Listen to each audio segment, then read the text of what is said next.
안녕하세요. 3조입니다. 저는 발표를 맡은 권다나입니다.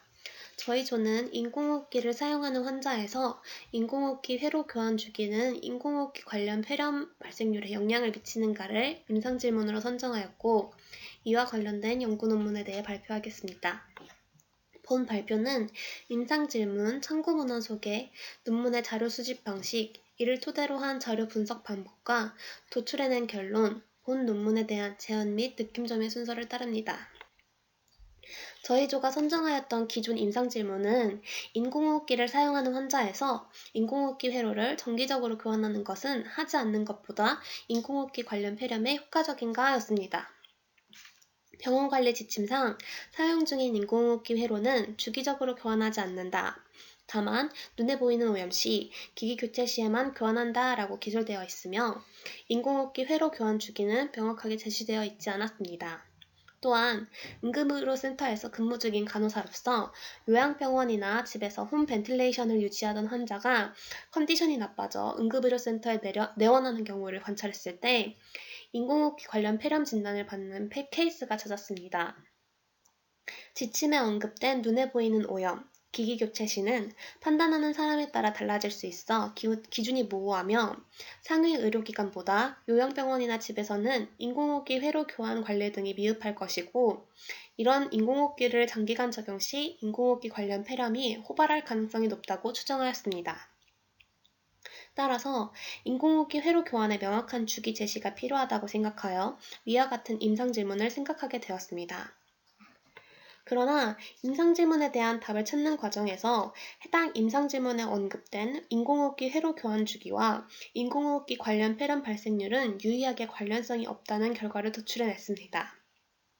그리고 조원들과 참고했던 논문을 공유하면서 변경된 임상질문에 대한 답을 찾아가는 과정을 보여주는 것이 해당 논문을 강의 내용에 보다 적절하게 연결할 수 있는 방향이라고 생각하여 인공호흡기를 사용하는 환자에서 인공호흡기 회로 교환 주기는 인공호흡기 관련 폐렴 발생률에 영향을 미치는가로 임상질문을 변경하게 되었습니다. 해당 임상질문에 대한 답을 구하기 위하여 중앙대학교 대학원 석사 논문으로 2010년에 발행된 인공호흡기 회로 교환 주기가 인공호흡기 관련 폐렴에 미치는 영향에 관한 메타 분석을 참고하였습니다. 해당 논문에 실린 초록을 통해 해당 논문을 한눈에 파악할 수 있었습니다. 해당 논문은 인공호흡기를 사용하는 환자들의 인공호흡기 회로 교환 주기를 짧은 군과 긴 군으로 나누어 매개 변수로 두고 실험한 14개의 논문을 모아 인공호흡기 관련 폐렴 발생률을 종속 변수로 하고 인공호흡기 회로 교환 주기를 독립 변수로 하여 메타 분석한 연구입니다.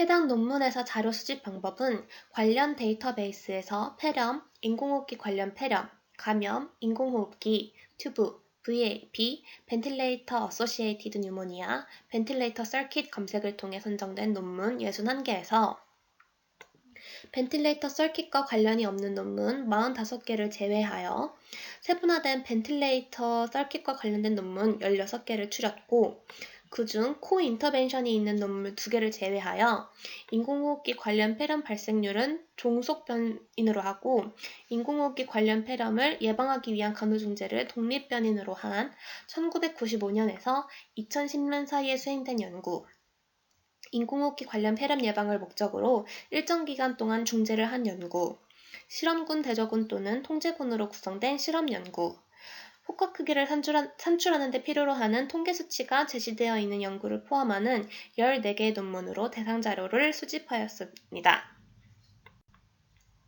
이러한 방식으로 최종적으로 본 연구에서 사용된 논문 14개 목록은 다음과 같습니다. 연구 대상이 된 논문의 특성을 살펴보면 연구 수행 시기는 1995년부터 2000년대로 한정하여 시기를 한정하지 않고 주제 관련을 모두 선정하게 되어 시계열 분석을 무시하고 단순 회귀 분석을 실시할 수 있는 오류를 범할 수 있는 것을 차단하였습니다. 논문은 모두 학회지 게재 논문으로 국내 논문 2편, 국외 논문 12편으로 구성되어 있으며 순수실험 6편, 유사실험 8편으로 나뉘었습니다. 연구 대상자의 연령은 주로 성인을 대상으로 한 논문이 많았고, 인공호흡기 회로를 매일 2일, 3일, 7일, 14일 주기로 교환하거나 교환하지 않는 군으로 나누어 비교 실험하는 방식으로 연구가 진행되었으며, 연구 대상자의 크기는 100명 이상 7편, 100명 미만 7편으로 동일하게 나뉘었습니다. 이를 통해 연구 대상자의 연령과 교환 주기별 표본 크기를 분석한 결과는 다음과 같습니다. 2, 3, 7 주기로 인공호흡기 회로를 교환한 군보다 매일 교환한 군, 14일 주기로 교환한 군은 상대적으로 표본 크기가 작은 것을 확인할 수 있었습니다. 본 논문 속 분석 대상 연구의 퍼블리케이션 바이어스는 펀넬 플롯으로, 인공호흡기 회로 교환 주기에 따른 인공호흡기 관련 폐렴 발생률의 위험비는 오즈비로, 인공호흡기 회로 교환 주기에 따른 인공호흡기 관련 폐렴 발생률의 차이는 유의확률 P값으로 감정하였습니다. 분석 대상 연구의 퍼블리케이션 바이어스에 대한 펀넬 플롯은 해당과 같은 모양으로, 펀넬 플롯은 분석 대상 연구의 분포가 대칭적일 때 동질하다고 해석되는데, 본 연구의 분석 결과 분석 대상 연구의 분포가 대칭적으로 퍼블리케이션 바이어스가 존재하지 않았습니다.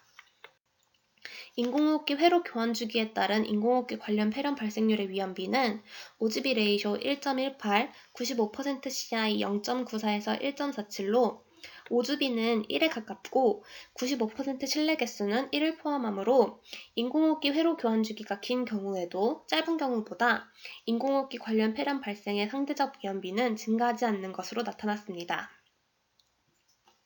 인공호흡기 회로 교환 주기에 따른 인공호흡기 관련 폐렴 발생률의 차이는 유의 확률이 P값이 0.999로 1값에 가까우므로 인공호흡기 회로 교환 주기에 따른 인공호흡기 관련 폐렴 발생률에 유의한 차이가 없는 것으로 나타났습니다.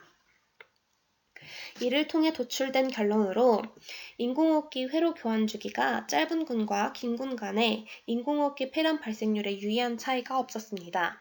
따라서 본 연구 결과는 병원 실정에 맞는 비용 효과적이고 간호사의 시간 소모뿐 아니라 인공호흡기 회로 관리에 필요한 간접 비용 절감을 위해 인공호흡기 회로 교환 주기를 결정하는 데 과학적인 근거로 활용될 수 있을 것입니다.